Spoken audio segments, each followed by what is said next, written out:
Senhoras e senhores, boa noite. Oferecemos-lhe uma bela exposição, provavelmente educativa, mas certamente aterrorizante, nesse nosso mausoléu do pavor. Nossa casa está cheia de duendes, demônios, gnomos, fadas más e algumas presenças demoníacas. Tudo reunido para o prazer e emoção de vocês no que chamamos a Galeria do Terror.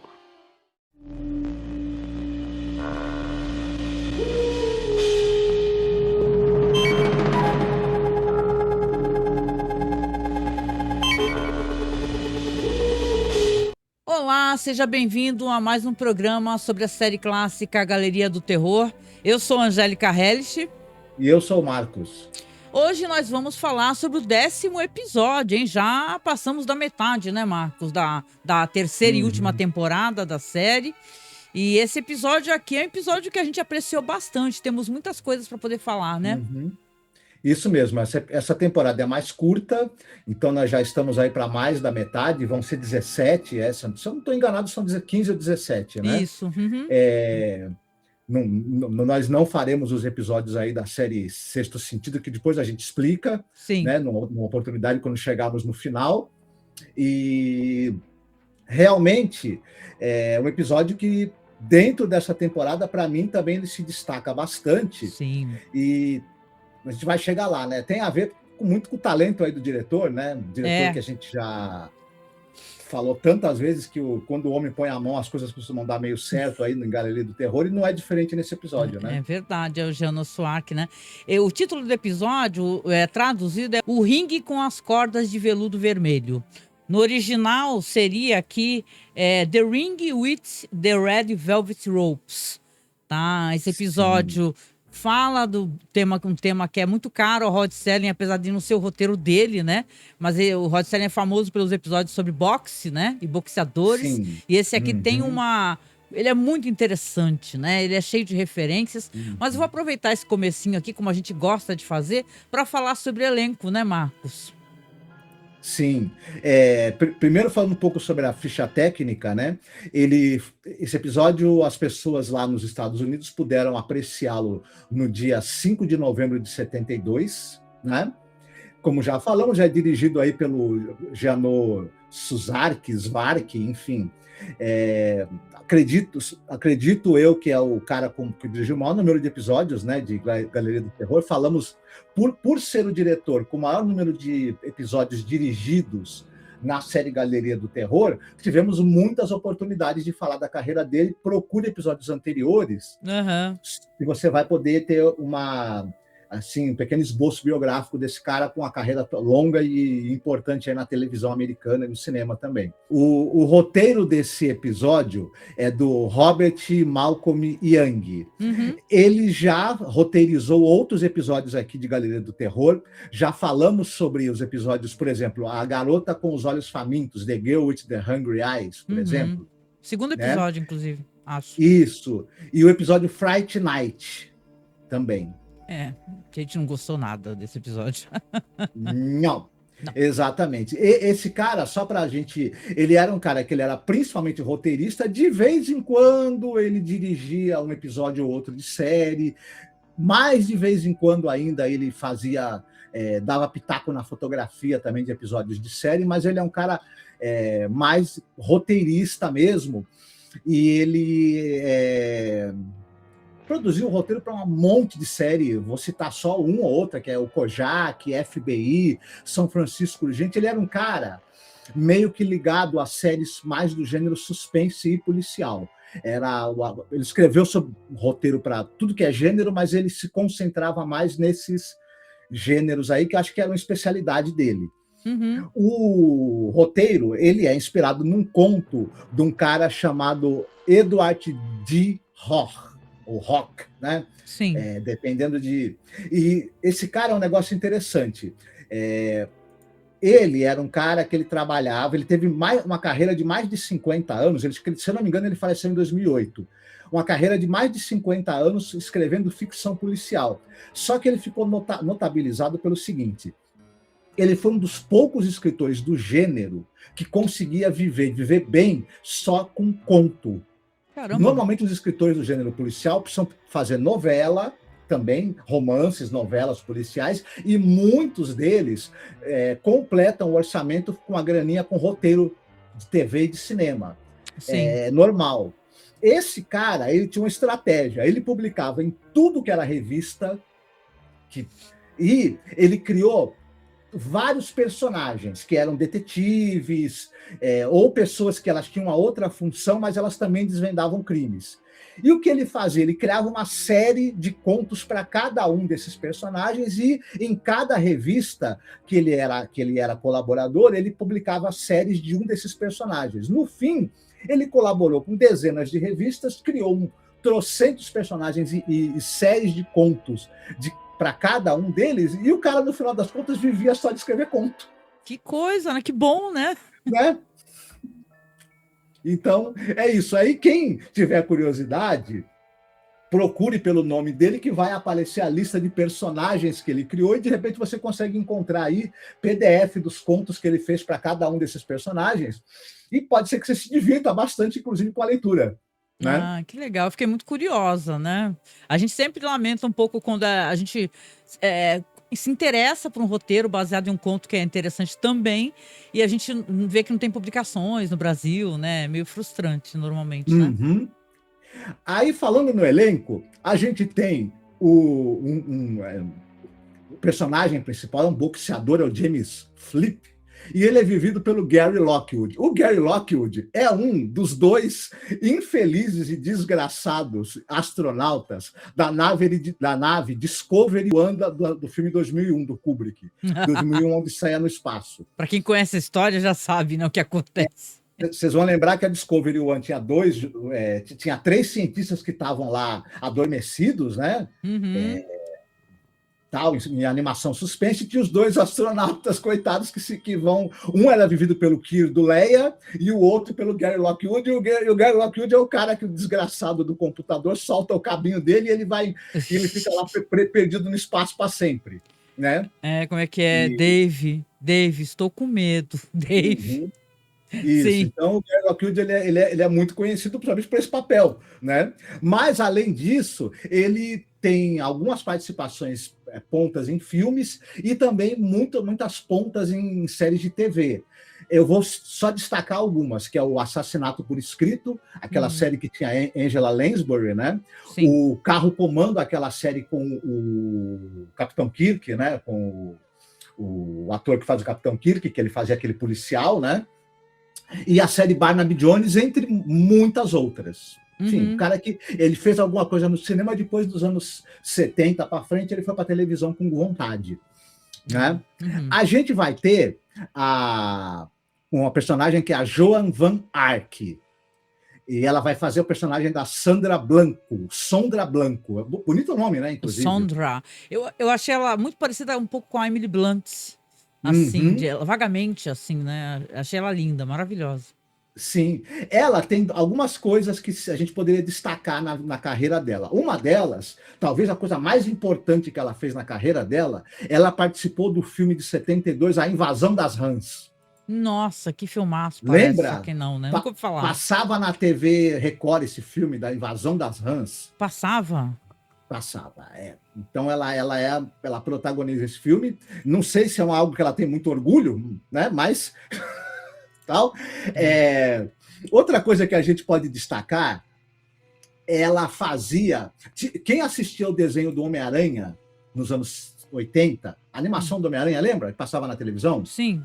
Tinha a personagem da Mulher-Aranha, Jessica Drill. No original, ela fazia a voz da Mulher-Aranha. No Brasil, obviamente, era dublado. Né? Além disso, ela também ela participou de Dallas, da série Dallas. Só que é que tá, Dallas depois ganhou um spin-off, que eu não sei se passou na televisão brasileira, não lembro, porque eu não cheguei a acompanhar direito nem Dallas, né? Mas alguns personagens de Dallas ganharam uma série que mostrava mais um pouco da vida deles. E detalhe, Dallas era um novelão.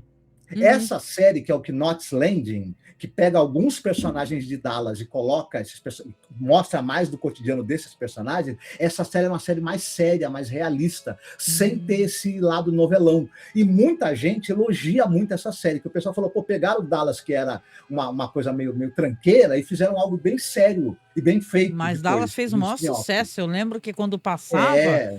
na televisão tinha aquele JR, né, que todo mundo Hum. falava, né, e tal. Eu lembro dessa alguns shows, assim, né, sitcoms, não é sitcoms, né, algumas séries americanas que passaram no Brasil, a gente acaba recordando, né, porque passava também na televisão aberta, de alguma maneira, né. Uhum. Isso. Ela também, eventualmente, fez dublagem para videogame, por exemplo, Fallout 4, por exemplo. Ela Hum. fazia vozes ali na narração ocasional nas aventuras de Billy Mandy. Enfim, uma pessoa com uma Nossa, carreira. meu. E também fez. E ela, na TV, ela era mais coadjuvante de séries. Então, ela tá como coadjuvante em muitos episódios de séries. Então, Legal. basicamente, é um Uhum. pequeno, né, esboço da carreira dela. O... Você tem o personagem que seria o marido dela, o Roderick Blanco, bonito nome, né? É vivido por um ator chamado Chuck Connors. O Chuck Connors, ele é um rosto muito conhecido aqui no Brasil por dois motivos principalmente. Ele é o personagem daquela série O Homem do Rifle. Aquela série que era aquele fazendeiro, o filhinho dele, que Hum. viviam aquelas aventuras lá, né, na época do Velho Oeste, e ele também, quando tinha algum problema que ele precisava ser mais casca grossa, ele tinha o rifle de estimação dele, que ele logo usava, sacava e metia bala em quem precisasse, né? Sim. E Connors, e ele participa de filmes, por exemplo, como Da Terra Nascem os Homens, ele faz pontas em filmes importantes. Aí, ainda nos anos 70, ele participa de séries, assim, episódios de séries como, por exemplo, FBI. No cinema, ele era um cara de 2 metros de altura, com a cara com queixo quadrado e uma cara de enfesado, uma cara sabe, daqueles E uma homens voz inacreditável, uma isso. pronúncia inacreditável também. Uhum. Então, o que acontece? Ele fazia pontas em muitos filmes de faroeste, filme de guerra, filme policial, eventualmente fez pontas em filmes importantes, como esse que eu citei aqui, e ele também participava, foi protagonista dessa série de faroeste, e também participou de uma outra episódio de série, assim, importante ali, séries famosas dos anos 70. Ele estava sempre participando como vilão, ou como um capanga, como ele fazia muitos criminosos, só que ele foi ficando mais velho, e ele foi ficando com cara de vilão de filme B. O Ah, que ele foi fazer? Ele foi ser vilão de filme B. Então é. ele. Aí o que acontece? Os italianos, você tinha umas coproduções América e Itália direto para o mercado de VHS. Sabe aqueles filmes de slasher, de terror, de Aham. ação, de policial? Muitos eram filmes imitando produções americanas e que eram feitos direto para o mercado de VHS. Pois o Chuck Connors virou um dos rostos ali muito presentes em filmes feitos para o mercado de VHS. Então ele está em 1000 produções como essa. É. Por isso que ele Tu é um falou cara também muito uma conhecido no coisa que eu Brasil. achei curiosa, sobre ele também fazer índios, né? Um negócio Ah, assim, né? Ele sim. pintava, ele fazia um red face, né? Esse Uhum. ator, né? Eu lembro do Chuck Connors fazendo líder de tribo indígena em Faroeste B. Se tem um Né? cara que não tem cara de índio, é esse, né, meu? Isso. Não, eu lembro eu assistindo ao filme, na época, eu não vou lembrar o título do filme agora, na televisão, eu olhava para aquele índio e falava, meu irmão, que índio é esse? O Eu era que teve, moleque, né? o Eu que o falei, cinema que índio é americano esse, pintou a cara? cara dos artistas, dos atores, das atrizes para Né? fazer papel Onde de é que índio. esse índio arrumou essa cara de americano, de americano branco, né? Eu quis dizer, Mó né? queixão, né? Mó queixola, né? Isso. E ele, só para completar, então, para citar algumas coisas, ele está em pérolas, como, por exemplo, Caçadores de Ninjas, Olha. olha, Taxi Killer. Quem é da época do VHS talvez lembre desses filmes, inclusive. Taxi Killer é o Skinheads, nome do bagulho. uhum, Armadilha para Turistas, um slasher, ó, Só que não. Enfim, Uma coisa do outro esse é um mundo. pouco da esboço da carreira do ator, muito conhecido no Brasil, por sinal, Chuck Connors. Mas vou falar Tem pra ti outras que participações. Desculpa. Não, mas vou falar pra ti que nesse episódio ele arrebenta, tá? Uhum. Toda a atuação dele, a entonação da voz, assim, tudo que ele entrega enquanto atuação é muito imponente. É muito imponente. É muito legal. Uhum. Muito bem. Tem algumas outras participações no episódio, mas como são participações menores, a gente não vai entrar em detalhes da carreira desses Atores, né? atores, Esses né? daí são os principais, né? Dessa vez sou eu, né, que vou contar pra vocês um pouco da história, né? Então, senta aí, fica confortável, que agora a gente vai conhecer um pouco sobre esse episódio aqui, que ele é muito interessante. Vamos lá, a história. O boxeador peso pesado Jim Figg, interpretado pelo Gary Lockwood, acaba de conquistar o título. Enquanto seu empresário afasta a imprensa do vestiário, o homem que Jim acabou de derrotar, o antigo campeão Big Dan Anger, aparece para ele, com o rosto todo machucado e inchado. Ele diz para Jim que ele não é tão mais campeão do que ele, Big Dan, sugerindo que algo na luta pode não ter sido totalmente correto. O Jim fica primeiramente perturbado com essa aparição, né? Falando pro técnico, né? Falando assim, nossa, eu acabei de ver ali. Ele descobre, o técnico recebe uma ligação, né? E fala que o cara tá internado, que o cara tá no hospital, né? Que a coisa ficou feia depois da luta. E ele, claro, vai ficar perturbado, tanto com esse comentário como com essa aparição, né? Aí quando ele entra numa ducha, né, o técnico, o empresário dele fala pra ele que comenta sobre essa questão do hospital, fala pra ele, entra numa ducha aí, que você tá precisando descansar, você tá cansado, a gente tem festas pra ir, tem toda a comemoração do seu título. Ele entra na ducha, continua conversando ali com o empresário, e quando ele sai, ele tá em outro lugar. Ele sai do chuveiro estupefato, né? E fala, what the fuck, que lugar é esse, né? Quando ele sai para dentro de um quarto bonito, muito elegante, imponente. E ele já aparece um senhor ali para ele, que é um mordomo, né? E fala para ele assim, senhor, o senhor é o campeão, né? Então, os mestres estão aqui aguardando você para poder o senhor terminar de se arrumar para o senhor encontrá-los lá na sala, porque eles querem conversar com você. Ele fica todo revoltado, né? Ele é um boxeador, é um cara assim, brabo, né? E ele segura o cara pelo colarinho, fala: que palhaçada é essa? Onde é que eu tô? Vocês me sequestraram, né? Que é isso? Vai estar todo mundo atrás de mim, FBI, porque daqui eu ia para uma festa, tinha um monte de jornalista atrás de mim, né? Vai ficar o mundo inteiro atrás de mim, vocês acham que vocês vão se safar dessa? Aí ele fala, olha, o mordomo, né, desesperado, fala, olha, eu não posso fazer nada, o senhor se arruma, por favor, e desce, que a madame, né, a senhora Sondra Blanco, está esperando o senhor ali na sala de jogos, né? E o senhor, por favor, desça, e ele, né, na próxima cena, inclusive, ele desce e ele chega numa sala, está uma linda mulher, né? Que ele fala, minha senhora, ela fala, não, Sondra. Né? Ela começa a ficar o tempo todo corrigindo, né? Sondra. Né? Ela faz questão dessa intimidade por algum motivo, né? Ele fala assim, eu fui sequestrado, o que eu tô fazendo aqui? Eu quero respostas, ninguém me deu respostas ainda.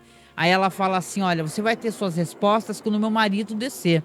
E você escuta o tempo todo durante a cena um barulho, né? Permanente, né? De alguma coisa batendo, sendo batida e batida e batida. É um barulho enervante, como se estivesse alguém treinando num saco, né? Daquele saco de boxeador, né? E ele conversando com ela, né? Ela explicando pra ele inclusive, penso eu que rola um certo flerte, né? Naqueles diálogos, né? Ele é muito elogioso pra ela, mesmo dentro dessa situação. E quando o barulho para, desce um homem enorme, né? Que justamente é esse personagem Roderick, né? Que é o marido dela. Ele desce e fala assim pro Jim, fala, você se acha o grande campeão, né? O grande vencedor, né? Então, você veio pra cá porque eu vou desafiá-lo. Aí ele fala assim, pô, peça esse desafio em outro lugar, em outro momento, eu não posso ficar aqui que eu tô sequestrado nessa casa. E ele fala, não, você não pode recusar o meu desafio. Você vai ter que lutar comigo de qualquer maneira, né? Esse é um desafio da qual depende, inclusive, o seu destino, né? E ele fica assim naquela situação, né? Nervoso, né? É um episódio muito climático, né? Ele tem a casa toda, ela contém muito vermelho, né? Ela parece ser uma mansão muito antiga, né? E não mostra áreas exteriores, mas toda vez que ele olha pela janela, por exemplo, ele vê um penhasco. É como se aquele lugar tivesse ali as bordas de um penhasco o tempo todo, quando ele está no quarto dele. Ele vai dormir, né? Eu vou deixar por aqui mais ou menos. Ele vai dormir e no meio da noite aparece a Sondra, né? Aí ela faz um carinho no rosto dele, né? E ela toca no rosto dele, ele acorda e ela fala pra ele: eu vim aqui vim aqui te dar uma recomendação.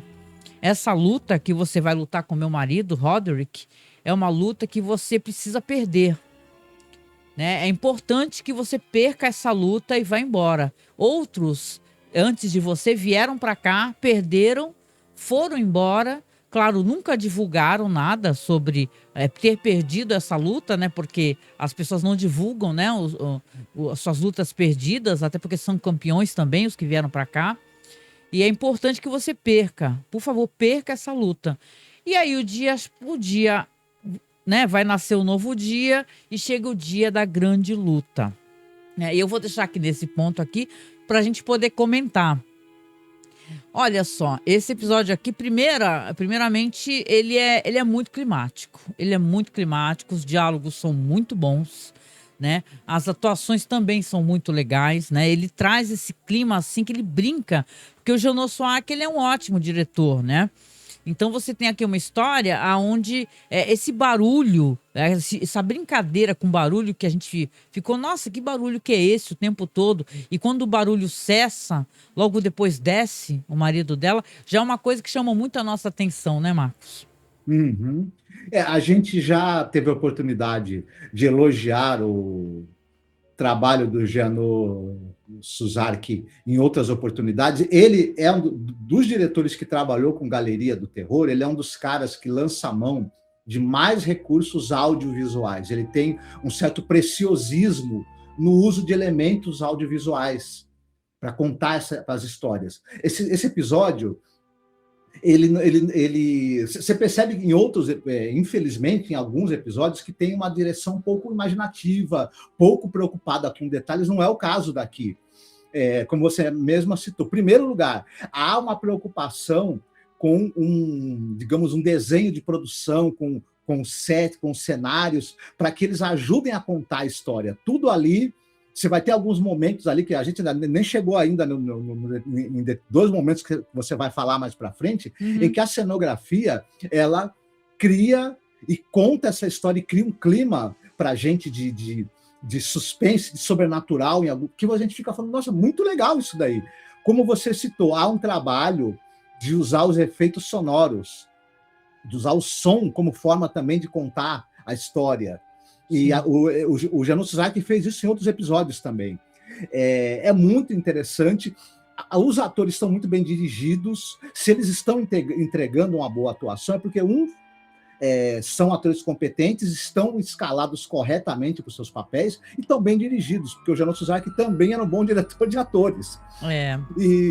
Então acaba sendo um episódio que ele acaba funcionando em vários níveis. Enquanto as coisas estavam acontecendo, a gente estava conversando e fazendo teorias. Pô, será que é tal coisa? Pô, será que é outra? O que vai acontecer? Se você ficou fazendo teorias, ficou se perguntando e ficou tenso para saber o que vai acontecer, porque funcionou. E isso com um tempo aí de 20 e poucos minutos que você tem no episódio. A gente teorizou muito, a gente falou, não é possível, esse cara é o diabo.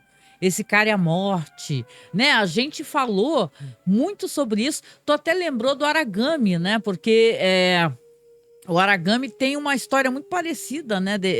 Com esse negócio, mas é meio spoiler. Só pode comentar depois que a gente falar do desfecho, né? Mas realmente a gente ficou ali ansioso, curioso pra caramba com toda a situação, né, que estava acontecendo ali, e a gente não conseguia prever o que que era exatamente o final e, né, valeu a pena, assim, episódio muito bom, assim, né. Contando aqui o desfecho pra vocês, né. Uma das cenas que chamou muito nossa atenção, que é uma cena, inclusive, na noite da luta, nessa noite que ele vai conversar com o Jim, o Roderick, ele leva o cara para um espaço, assim, uma sala escura, parece um espaço aberto, mas ao mesmo tempo tem um círculo com uma imagem, assim, no meio e um livro misterioso. Aonde ele abre este livro, ele primeiro acende ali aquele círculo que pega fogo no chão, e ele fala para ele assim, fala assim, olha, o seu nome está aqui neste livro, né? Dando a entender que é uma coisa que já acontece há muito tempo. O que vai acontecer que é justamente essa luta.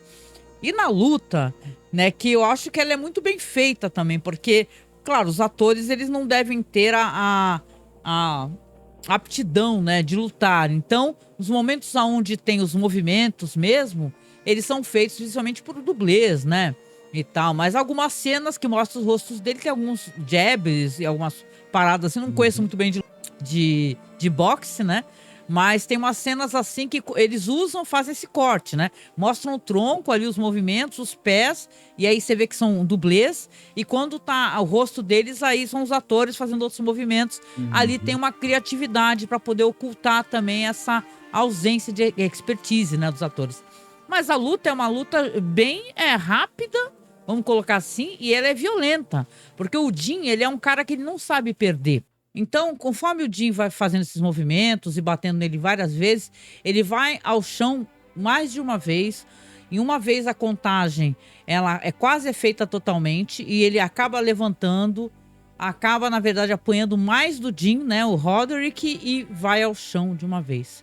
Quando o juiz, ele dá o sinal, né, faz a contagem até 10, e fala assim que a luta tá perdida, quem ganhou foi o Jim, o próprio Jim começa a berrar e falar: por que vocês não. Por que ele não jogou a toalha? Por que ele ficou no chão? Por que ele apanhou até cair e tal? Porque ele meio que tá tendo um replay do que aconteceu na luta que ele teve, né, com o Big Dan, né? Que o cara foi parar no hospital, né? E aí vai vir o grande desfecho da história, que aí a gente começou a associar, né, até outros filmes assim, porque o Jim vai descobrir que, na verdade, aquela é uma espécie de limbo, e quem ganha a luta, na verdade, vai ficar lá e vai ter que ficar lá desafiando outros campeões até substituir, né? Então, na verdade, ele vai descobrir que ele vai ficar nesse lugar, que esse homem já estava, na verdade, há muitos e muitos anos, né, mais de 100 anos talvez, desafiando outros caras, e ele vai ser o papel dele agora. Então o episódio termina assim, a Sondra chega para ele e fala: o campeão ganha tudo, dando a entender que também o Jim vai ser o marido dela agora ali naquela realidade, e ele vai ficar preso ali naquela dimensão, naquele espaço que você não sabe se é um inferno, o que é exatamente aquilo, né? Isso aqui é bem interessante como o episódio termina, né?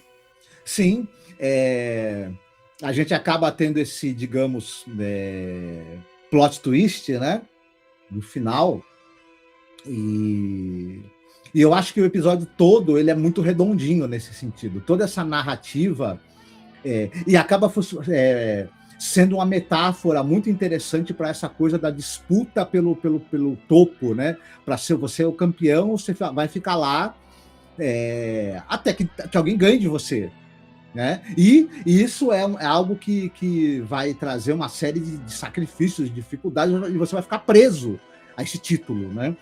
Enfim, quando a gente conquista um título, a gente se torna meio que prisioneiro desse título também, de certa maneira. Sim. E esse episódio trata isso muito bem. E é engraçado que esse vermelho todo que tem no episódio todo é o vermelho do desejo, né, pela vitória, pelo título, e o episódio acaba brincando muito com toda essa coisa dessa ambição, que é algo que a gente quer conquistar e que no fim vai nos conquistar e nos prender também.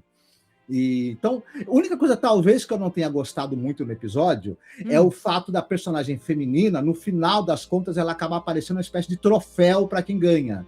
E ela não tem É, muita função além disso.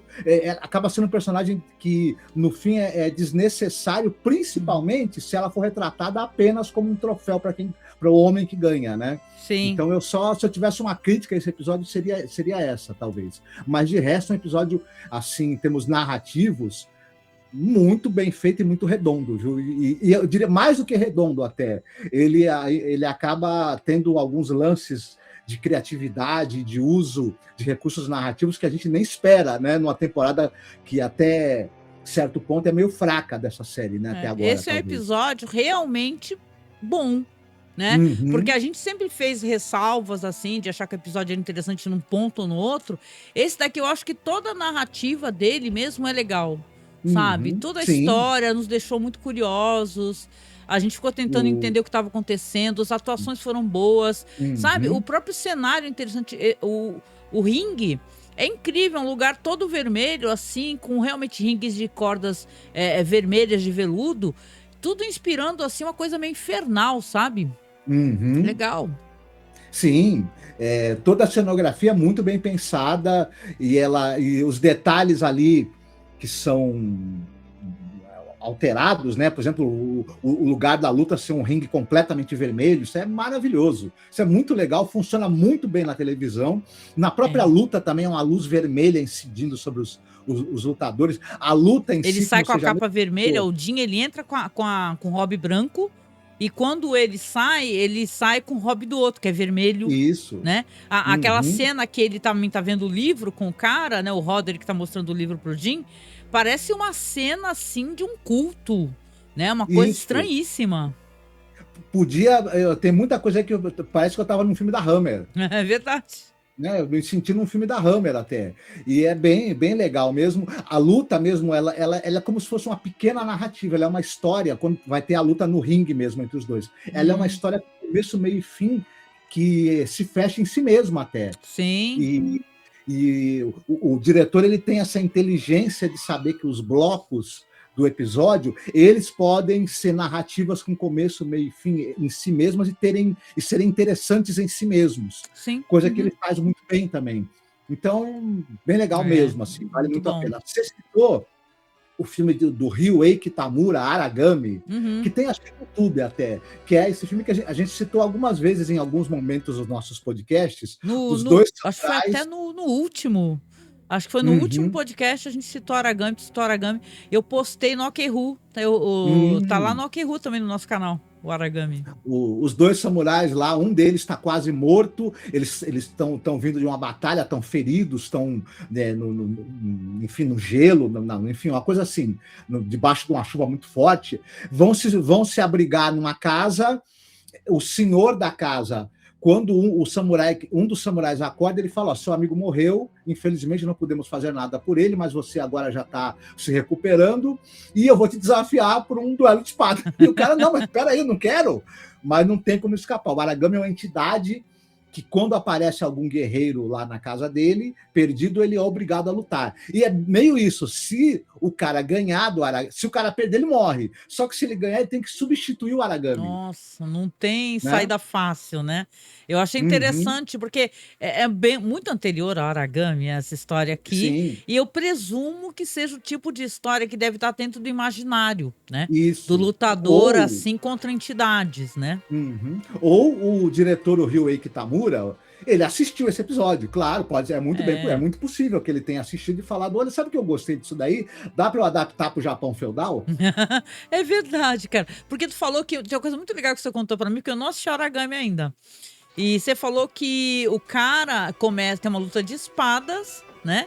E chega um momento que aparece um cara com uma submetralhadora, com uma Isso, arma moderna. Ou seja, o cara também tá preso nessa maldição, na verdade, né? isso. O samurai vence o Aragami, vence a entidade, fica no lugar dele, desafiando outros campeões até ele conseguir se libertar. E em um determinado momento vem um cara desafiar ele, o cara tá com um fuzil super moderno, então tu fala: pô, já passou 200 anos que o cara tá aí, 200, 300 Olha, anos que o cara tá aí, né? é.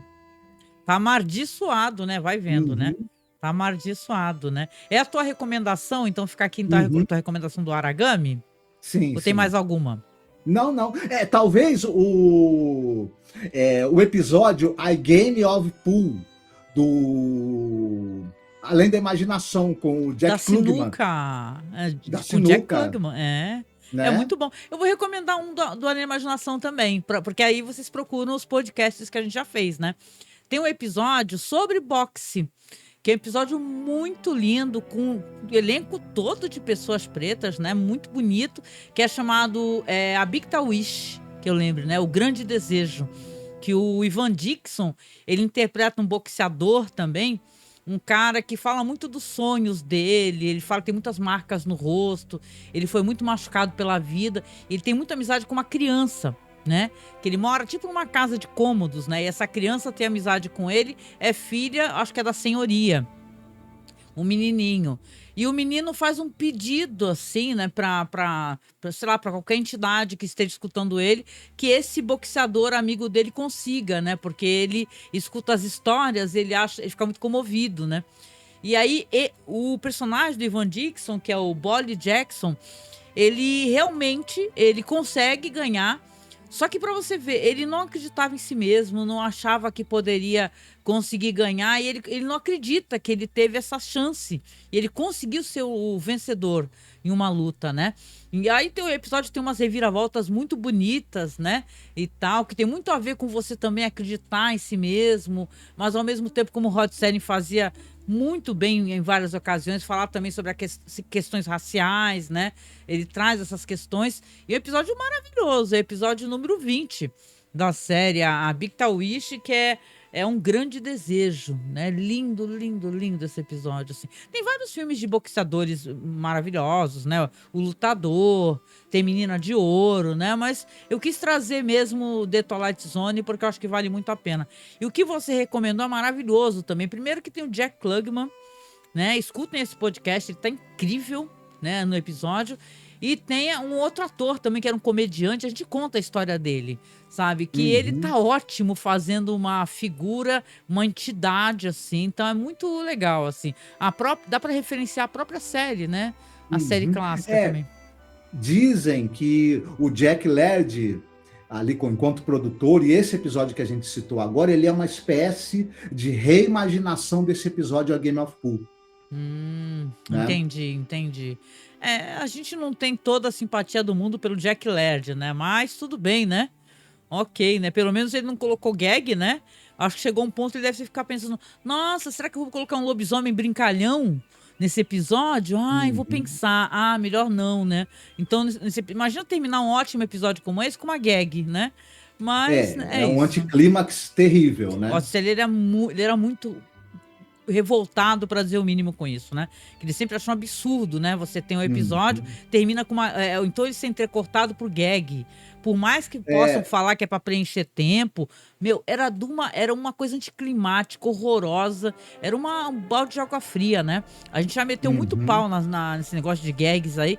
E a gente ficou muito aliviado quando o episódio terminou e não tinha gag nenhuma. Terminou de uma maneira ali sinistra, né? E tal. Eu concordo contigo essa questão da mulher ali, ela tá sendo só um troféu. Mas isso daí, ao mesmo tempo, não tá nada diferente da realidade. É mentira, né? Do como esses caras, esses boxeadores e tal, esses caras famosos, tem essas mulheres aí que estão ali como troféu mesmo, né? Então, eu acho que ela faz parte ali daquela realidade onde eu não sei se ela também é um demônio, de repente, né? Ou Uhum. também é uma prisioneira dali, a gente não tem. Talvez fosse legal conhecer o conto, talvez tivesse mais sobre a personagem dela. Mas, assim, episódio muito bom mesmo, valeu muito a pena assistir. Uhum. E com isso a gente vai chegando aqui ao final, pedindo para você, por favor, nos apoie financeiramente, tá? O nosso Pix é apoiomasmorra@gmail.com. Você pode nos apoiar pelo Apoia-se, tá? Qualquer valor mensal, gente, né? Nos ajuda mensalmente. É só clicar no link, você coloca no seu cartão de crédito, não é uma coisa pesada e nos ajuda a manter os nossos projetos que custam uma grana, né? Pra gente poder manter toda essa questão de equipamentos, etc, tá? E, claro, você Uhum. tá vendo aí nesse QR Code vermelho, que é o LivePix GG. Você escaneia com o seu QR Code, manda um áudio pra gente tocar. Eu vou ficar esperando o áudio de vocês, pelo menos até nosso último programa, tá? A gente vai fazer depois um top 20, tá? De toda a série. Então, vou ficar esperando os áudios de vocês, tá?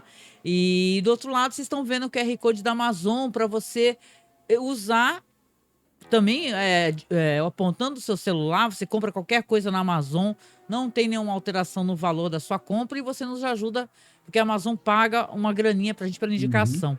Você que contribui com a gente, ó, mora no nosso coração. Ah, sim, tem nosso agradecimento, porque a gente já tem colaboradores, então a gente quer agradecer a todos os colaboradores. A gente esquece de falar isso, mas é impossível que nós conseguíssemos, né, estar aqui há tanto tempo sem gente ajudando mensalmente, seja no Apoia-se, seja por Pix. Saiba que você pode colocar a gente como Pix recorrente também, gente. Né? Você coloca lá, sei lá, 5, 10 reais no seu Pix recorrente, não pesa para você e nos ajuda, tá? Repetindo, o nosso Pix é apoiomasmorra@gmail.com.